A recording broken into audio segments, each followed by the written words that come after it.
오늘 말씀을 가지고 만나와 기브롯 핫다와라는 제목을 함께 은혜를 나누겠습니다. 이 만나와 기브롯 핫다와 좀 발음도 어렵고 그런데 여러분들이 끝날 때쯤이면 입에 좀 붙었으면 좋겠습니다. 한번 따라해 보시겠습니까? 만나와 기브롯 핫다와. 네, 좀 어렵죠? 기브롯 핫다와. 이 말씀 우리가 한번 기억하시면서 자, 말씀에 들어갑니다. 우리가 지난번 언약에 대한 말씀을 나눌 때 시내산 언약이라는 것이 있다고 했습니다. 노예로 살았던 히브리 민족, 또 이스라엘의 후손이니까 이스라엘 백성이라고도 부를 수 있어요. 이들이 시내산에 왔을 때 하나님께서 모세를 통하여 언약을 세워주셨습니다. 노예였던 그들이 이제 하나님의 백성이 되는 순간이라고 말할 수 있습니다. 우리 신앙생활이 그렇습니다. 처음에는 죄의 노예, 세상의 노예로 살다가 이게 땅에 묻히는 지옥으로 들어갈 수밖에 없는 그런 운명이었다가 하나님께서 우리를 만나주시고 찾아와 주시고 또 그래서 우리는 그 언약 백성이 됨으로 말미암아 우리들은 하나님의 놀라운 사랑과 은혜 아래 살아가게 되죠. 이것을 가르쳐 주시고자 주님께서는 이 성경의 기록을 통해서 한 걸음 한 걸음 우리를 인도해 주십니다. 그래서 오늘 이 민수기 말씀을 통해서 함께 은혜 나누기를 원하는데 여러분 조금 지명이 있으면 좋겠다 하셨던 것 같습니다. 지도를 보여드리죠. 이집트, 성경에서는 애굽이라고 부르는 그곳에서 람셋 지역에서 출발한 이 애굽의 노예들은 어디로 가게 됐냐면 시내반도 저 밑에 있는 시내산으로 가게 되었습니다. 요즘 새로운 학설은 또 다른 곳에 시내산이 있다고 하지만 그것을 어디가 더 중요하겠습니까? 근데 이 시내산으로 이동했을 때 그들은 여전히 그 노예의 근성을 벗지 못했습니다. 그리고 이 시내산에서 하나님 만나 주셨습니다. 그 언약이 있은 후에 그들이 움직이게 됩니다. 그 다음 지명은 바로 오늘 제목에 들어있는 기브롯 핫다와라는 곳으로 가게 된 것이죠.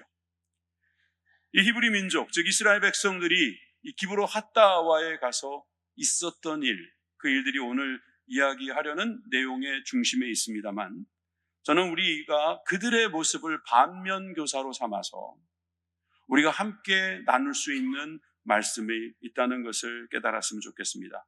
먼저 오늘 본문인 11장의 4절 말씀을 다 같이 한번 읽어보겠습니다. 4절 말씀입니다. 시작.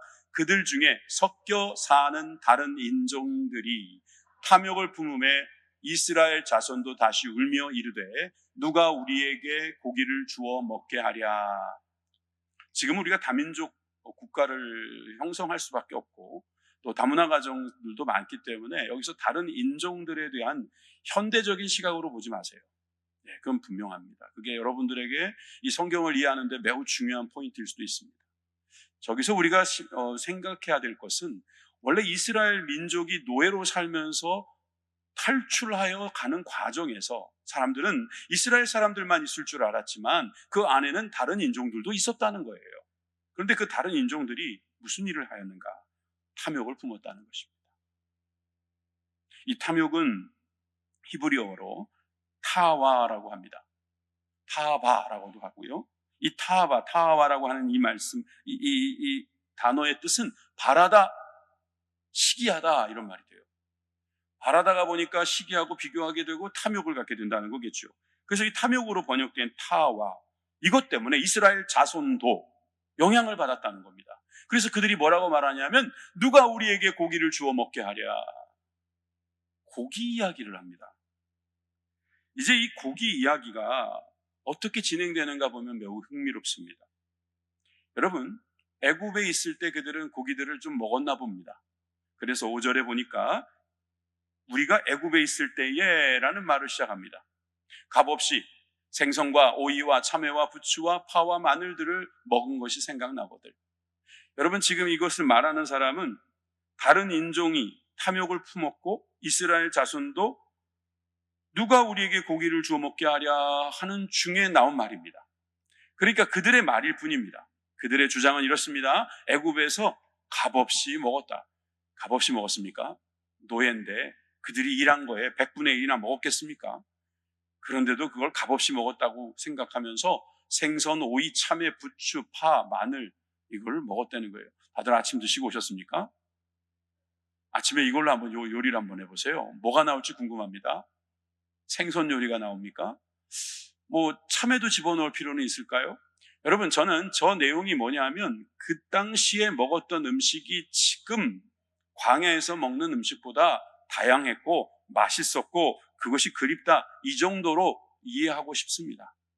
그런데 6절에 가서 이들은 한 발자국 더 나갑니다. 이제는 우리의 기력이 다하여 이 만나 외에는 보이는 것이 아무것도 없도다. 얼핏 들으면 만나는 많은데 다른 것이 없어서 그 얘기를 하는가 보다 싶습니다. 자, 그러면 여러분, 이 만나는 도대체 어디서부터 온 것일까요? 만나는 이스라엘 백성들이 열심히 농사지어서 저들이 정말 피땀 흘려 거둔 곡식이라고 할 수 있을까요? 설령 그렇다 할지라도 하나님이 주신 건데, 출애굽기 16장에 가보면 그 만나의 출현이 나와 있습니다. 여러분, 만나는 어느 날 하나님께서 갑자기 주신 겁니다. 이것을 처음에 이스라엘 백성들은 뭔지 몰랐습니다. 한 번도 본 적이 없거든요. 그러니까 사람들은 여기에 흥미를 갖게 됐고 여기에 대한 저들의 생각을 서로 이야기하게 되죠. 출애굽기 16장 말씀 중에 14절에서 15절 말씀을 함께 읽어보시겠습니다. 시작. 그 이슬이 마른 후에 광야 지면에 작고 둥글며 서리 같은 것이 있는지라. 이스라엘 자손이 보고 그것이 무엇인지 알지 못하여 서로 이르되 이것이 무엇이냐 하니 모세가 그들에게 이르되 이는 여호와께서 너희에게 주어 먹게 하신 것이라. 아멘. 아까 우리가 만나라고 불렀던 것이 원래 만이라는 표현을 쓰거든요. 히브리어로 만이라고 하는데 지금 여기에서 이것이 무엇이냐라는 말이 히브리어로 만후라고 해요. 만후라는 말에서 만나가 나온 겁니다. 만나라고 하는 것을 처음 만났을 때 사람들은 이것이 무엇이냐라고 놀랬다는 이야기입니다. 이것은 하나님께서 그들에게 먹게 하신 양식이다. 거두어 먹게 한 것도 아니고 그냥 주워 먹는 거예요. 주워 먹는 게 제일 쉬운 거죠? 아니에요? 네, 주워 먹게 하셨습니다. 그런데 이것이 말이에요, 처음에는 이것이 무엇이냐 그랬어요. 네, 외국어로 이것이 뭐다냐? 외국어는 아니군요. 웃자고 한 얘기인데 아무도 안 웃어서 여기까지 하겠습니다. 여러분, 만나를 처음 만났을 땐 이게 뭐야? 그랬다는 거예요. 이게 도대체 뭐냐 이거예요. 여러분, 한번 생각해 보세요. 내가 십자가를 처음 봤을 때 이게 뭐야 했어요. 이게 뭐야 이게 이런 게 있어? 내가 구원받을 수 있다고? 나 같은 죄인이? 내가 죄인이라는 것부터 이게 뭐야죠, 솔직히 말하면. 내가 죄인이라고? 이게 뭐야? 이게 뭐야? 그런데 은혜를 알고 이게 뭐야? 구원을 알고 이게 뭐야? 천국을 알고 이게 뭐야? 가수 션이라는 분이 있죠. 이분이 어떤 기독교 방송국에서 간증을 하는데 그러는 비유를 하는 겁니다. 자기 신앙을 이렇게 비유하는 거예요. 어떤 김치찌개 집을 가게 됐는데 거기서 그동안 먹었던 김치찌개하고는 비교할 수 없는 기가 막힌 김치찌개를 먹었다는 거예요. 배고프네, 그죠? 맛있는 김치찌개를 딱 먹고 나니까 그 다음부터 다른 김치찌개는 시시하더라는 거예요. 자기가 예수님을 만나고 나니까 다른 일들은 다 시시하더래요. 그 전에 줬던 게 다 값이 없더래요. 가치가 약해지더래요. 이게 뭐냐 이거예요. 이게 뭐냐, 이게 무엇이냐라고 감탄했던 그 만나가 이제 계속 공급되니까 그 다음부터는 만나밖에 없어 라고 하는 거예요. 그 다음에 나타나는 그들의 타령은 고기 타령입니다. 고기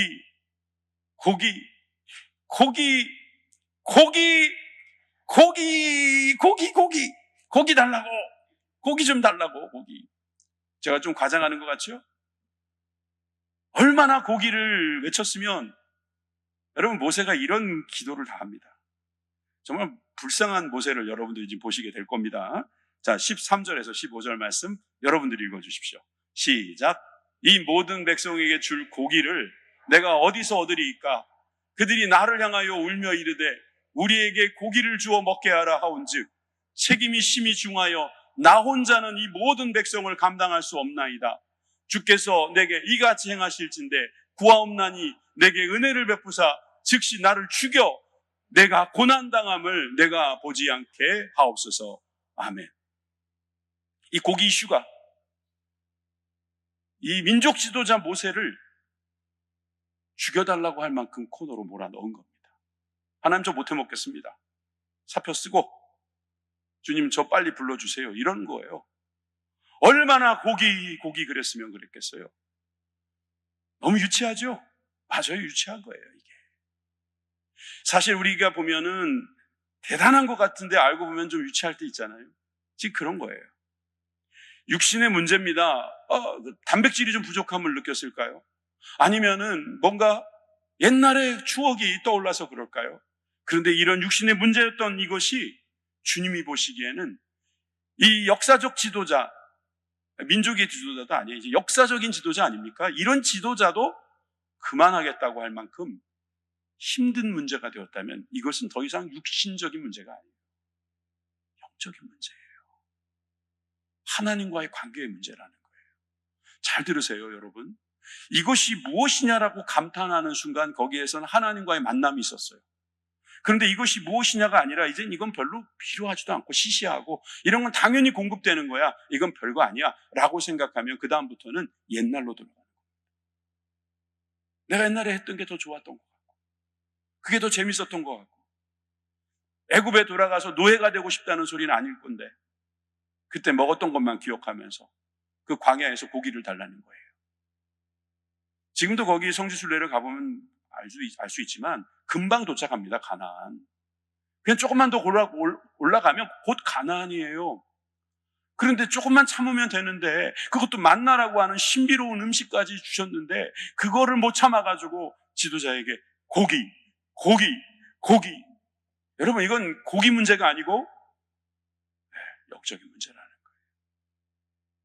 그래서 어떻게 할 수 있냐면 하나님께서는 이 문제를 그냥 넘어가지 않으시고 이렇게 하십니다. 자, 19절에서 20절 여러분 그 현장에 가보시기 바랍니다. 19절에서 20절 말씀.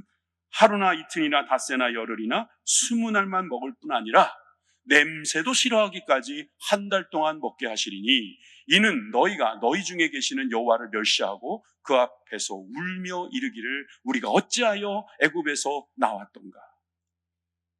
그들이 울며 이르기를 고기를 달라 이게 아니고 우리가 어찌하여 애굽에서 나왔던가 돌아가게 해달라.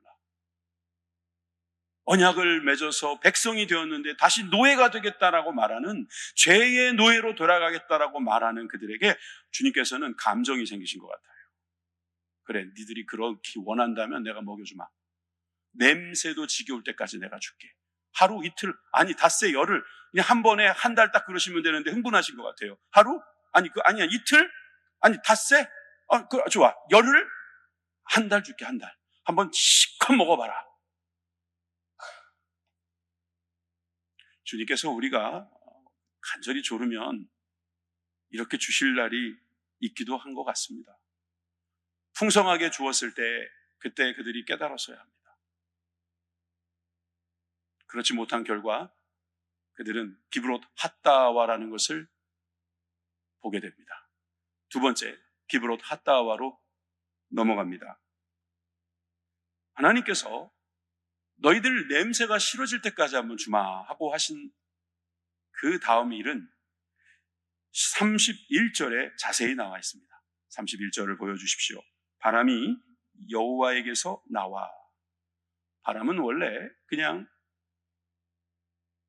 하늘에서 부는 건데 굳이 이 바람이 여호와에게서 나왔다라고 표현하면서 바다에서부터 메추라기를 몰아 진영 끝 이쪽 저쪽 곧 진영 사방으로 각기 하루길 되는 지면 위 2규빗쯤에 내리게 했다. 그렇게 기록되어 있습니다. 바다, 저 먼 바다에서 까만 구름이 쫙 몰려오는 겁니다. 야, 이거 큰 비라도 내릴 것 같다. 자세히 봤더니 메추라기 뗀 거예요. 그런데 이것이 이 진영 이쪽 저쪽 그러니까 60만 장정만 60만이고 어린아이 여인들까지 다 합치면 120만 정도 되는 그래서 하루길 되는 지면 위라고 그랬어요. 직경이 32km 정도 돼야지 하루길입니다. 부천을 참고로 8km밖에 되지 않습니다. 부천 끝에서 끝까지 8km밖에 안 돼요. 근데 32km나 되는 그런 넓은 지역에 한꺼번에 메추라기가 떨어졌어요. 얼마나 떨어졌냐면 2규빗 쌓였대요. 두 규빗이 어느 정도냐면은 팔 끝에서 팔꿈치까지의 거리를 한 규빗이라고 하니까 이거 2배면 1m 정도 되는 겁니다. 여러분 놀라지 않으셔도 됩니다. 네, 여러분들 뭐 이런 거 볼 일이 없을 것 같아서요. 여러분 잘 보세요. 메추라기 하루길 2규빗. 이것만 알아도 AI는 그림을 만들어냅니다. AI야 그림 한번 그려봐. 요즘 세상이 이래요. AI에게 이거를 한번 그려봐라 그랬더니 이렇게 그려냈는데 전 약간 틀린 것 같아요. 저건 한 규빗이 아니에요. 한 규빗이. 한 규빗이면 여러분 1m가 쌓여야 된다. 물론 사람 다닐 길도 필요하고 뭐 텐트나 이런 것도 있으니까 뭐 우리가 또 참고해야 되겠습니다만 하여튼 저렇게 많이 나오니까 사람들이 어떻게 했겠어요? 그것을 다 끌어모으기 시작합니다. 32절입니다. 백성이 일어나 그날 종일 종야와 그 이튿날 종일토록. 전 이것을 가만히 그냥 카운트해 봤어요. 종일 12시간, 종야 또 12시간, 24시간이죠. 그 다음날 또 종일 12시간, 36시간 동안 메추라기를 막 긁어 모으는 거예요. 제일 적게 모은 사람이, 많이 모은 사람은 더 많고 적게 모은 사람이 10호멜. 한 호멜이 얼마? 220kg. 그럼 10호멜이면 놀라주셔서 감사해요. 2톤이 넘는 겁니다. 2톤. 그동안 고기가 되게 먹고 싶었나 봅니다. 고기 타령하더니 고기에 치여 죽게 생겼습니다. 이 고기를 가지고 그들이 뭘 했는가 보니까 자기들을 위하여 진영 사면에 펴두었더라. 이제 죽은 것 같죠? 메추라기들이. 그래서 이거를 쫙 깔아놨다는 거예요. 여러분 이건 뭐 하려고 하는 거예요? 나름 뭔가 계획이 있는 거죠. 뭐 건조해서 먹어볼까? 그래 여기는 광야니까 건조하는 게 좋겠다 뭐 그런 생각이겠죠. 이걸 잘 보관했다가 나중에 가나안에 가서 팔아먹어야지 이러면서 10호멜씩 되는 것을 다들 모아놨을 겁니다. 자 그런데 그 다음 장면을 여러분 궁금해하지 않으십니까? 이렇게 그들의 계획대로 됐을까요? 33절에서 34절은 매우 충격적인 일입니다. 그 충격적인 일을 여러분들이 보여드립니다. 고기가 아직 이 사이에 있어 씹히기 전에 메추라기를 몇 트럭이나 주셨으면서 그것이 입에 들어가 씹히기도 전에 주님께서는 진노하셨다고 그래요. 왜요? 왜 진노하셨을까요? 왜 하나님은 진노하실 수밖에 없었을까요? 심히 큰 재앙으로 치셨으므로 그곳 이름을 기브롯 핫다와라 불렀으니 욕심을 낸 백성을 거기 장사함이었더라. 누구나 다 죽인 건 아니에요. 욕심을 낸 사람들에게 주님께서 진노하셨다는 거죠. 그래서 기브롯 핫다와의 의미는 기브롯 무슨 뜻이냐면 무덤이란 뜻이고 핫다와 아까 다와가 뭐라 그랬어요? 다바 이게 뭐라 그랬어요? 네, 탐욕이라고 그랬잖아요. 탐욕의 무덤. 그 무덤에 다 갇혔다는 겁니다. 그래서 그들은 기억하는 겁니다. 우리 중에 욕심 부린 자들이 저기에 묻혔다. 물론 모세가 가르쳐 줬겠죠. 그 덕분에 그 지명은 기브롯 핫다와라는 지명으로 바뀌고 맙니다. 여러분 우리에게는 이런 일이 일어나지 않을까요? 탐욕은 뭘까요 도대체? 도대체 탐욕은 왜 우리들 가운데 이렇게 쉽게 노출될까요? 저는 히틀러를 보면서 참 연구 대상이라는 생각이 듭니다. 이 사람은 예술가적인 소질도 있었고 또 웅변가였기 때문에 그 게르만족의 그 마음을 쫙 이렇게 모으는 데는 성공한 것 같습니다. 얼마나 참 지도자로서의 어떤 능력치가 높은지 알 수 있죠.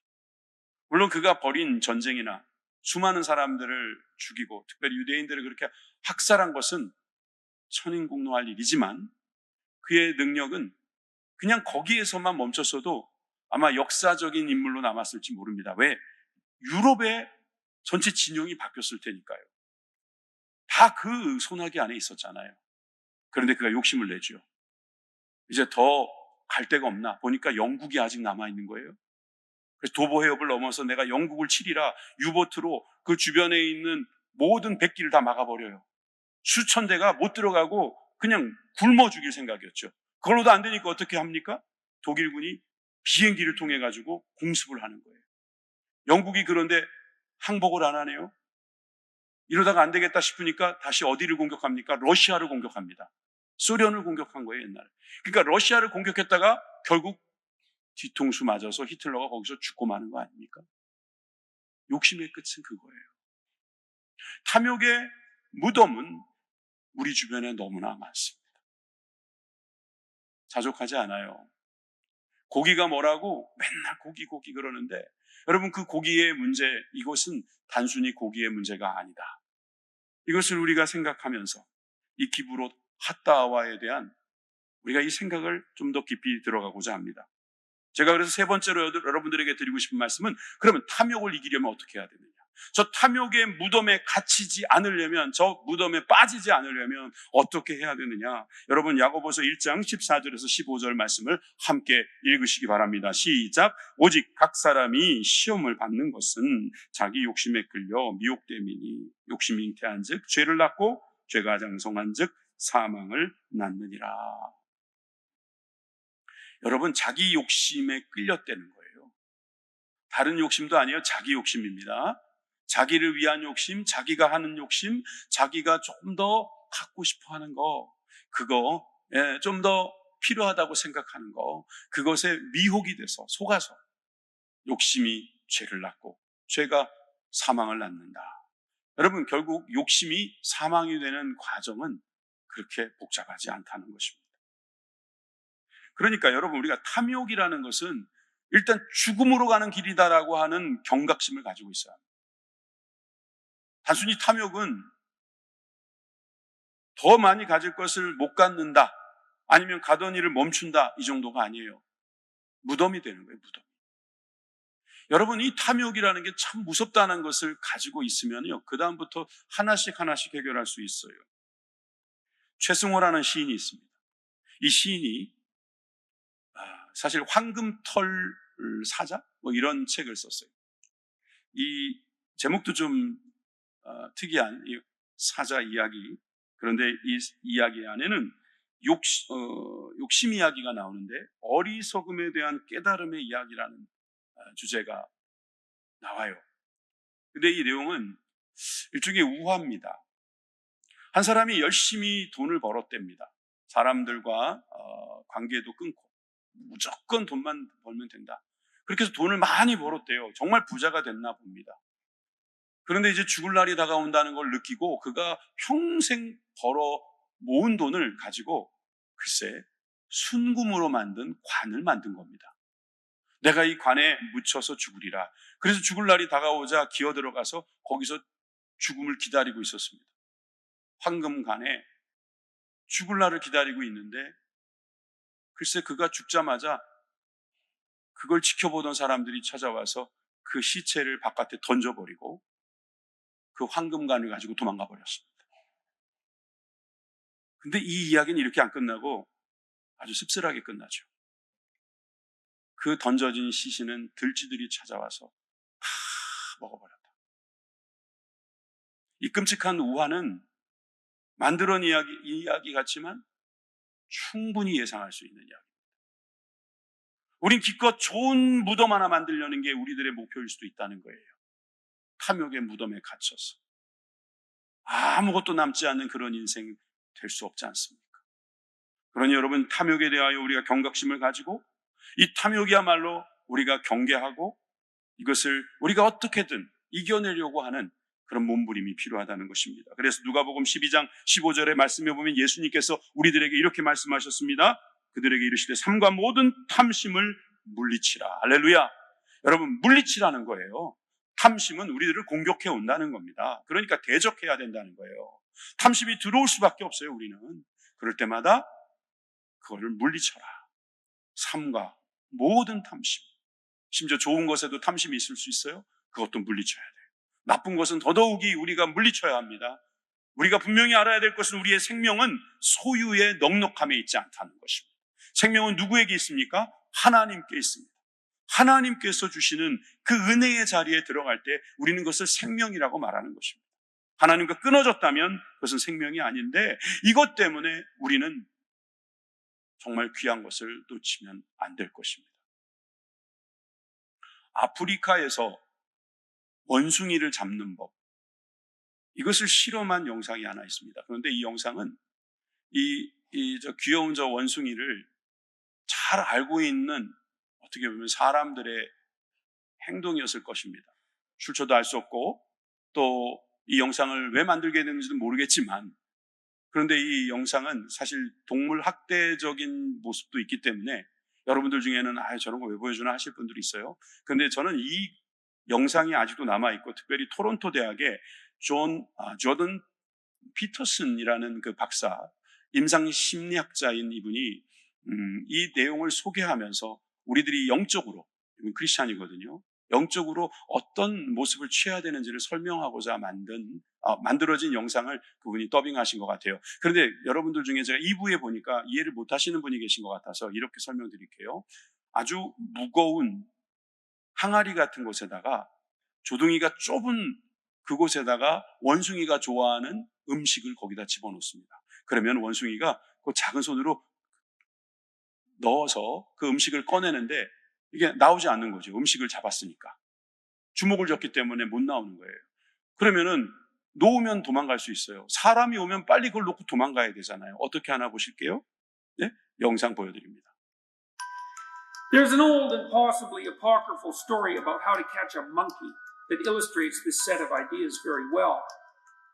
First, you must find a large, narrow-necked jar, just barely wide enough 입구가 in 좁은, diameter 크고 at the 목이 top 좁은 for a 항아리를 monkey 준비해야 to 됩니다. put his 그 hand 다음에 inside. 항아리 안에 들어갈 돌을 채워서 Then you must fill the 원숭이가 jar 들고 갈 수 partly with 없을 rock, 만큼 so 무겁게 it's too 만듭니다. heavy for a monkey to carry.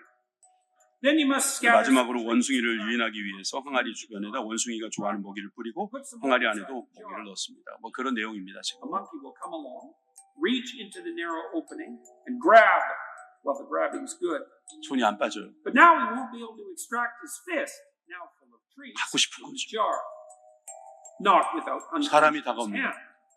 Not without relinquishing what he already 그런데 못 has. 도망가요. And that's 놓기만 just 하면 what he 되는데. won't do.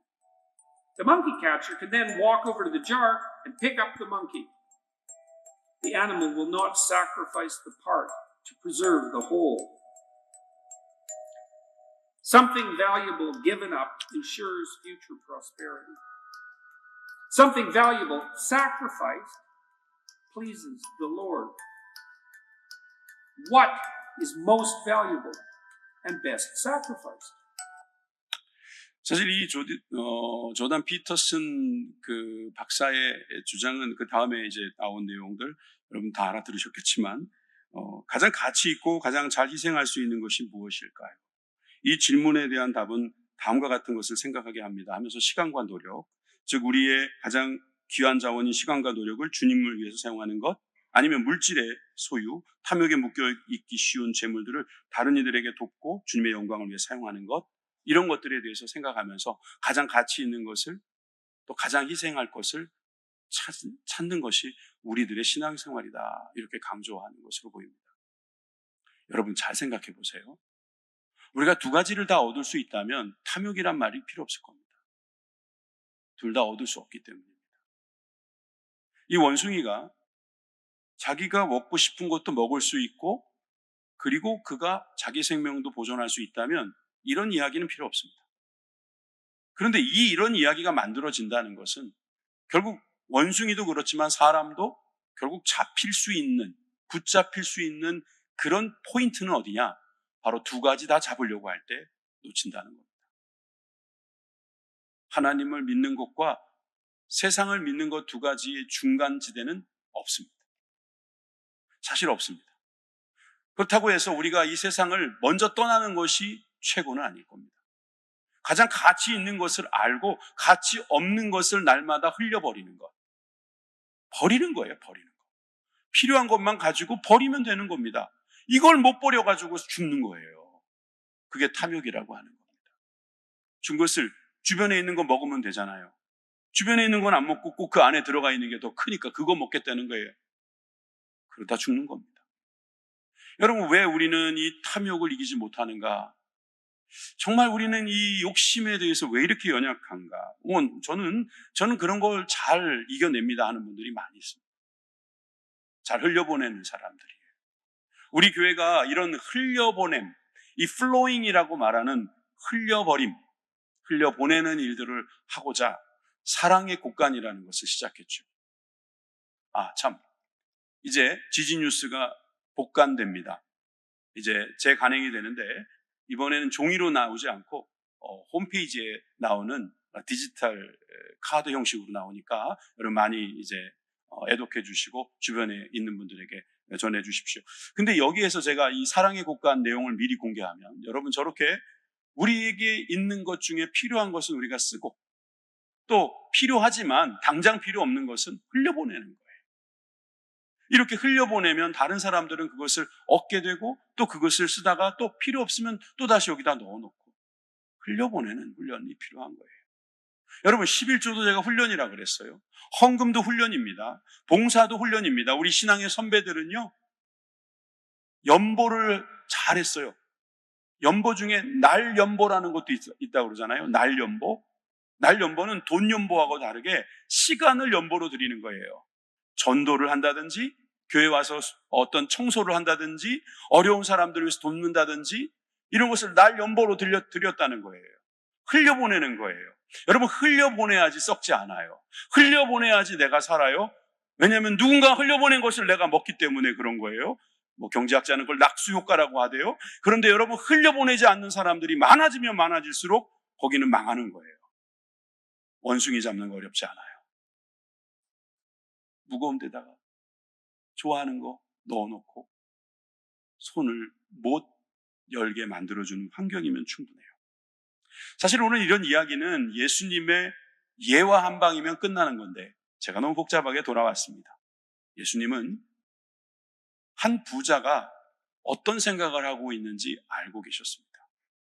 그 부자가 그날 너무나 풍년을 이루어서 사실 자신의 노력만 된 것도 아니고 여러 가지 좋은 환경을 주신 하나님도 계셨고 또 보내주신 종들도 있었고 또 부지런함도 있었고 다 있었는데 그로 인해서 아주 큰 풍년을 이루니까 고민을 하기 시작하는 거예요. 이거 어디다가 보관할까?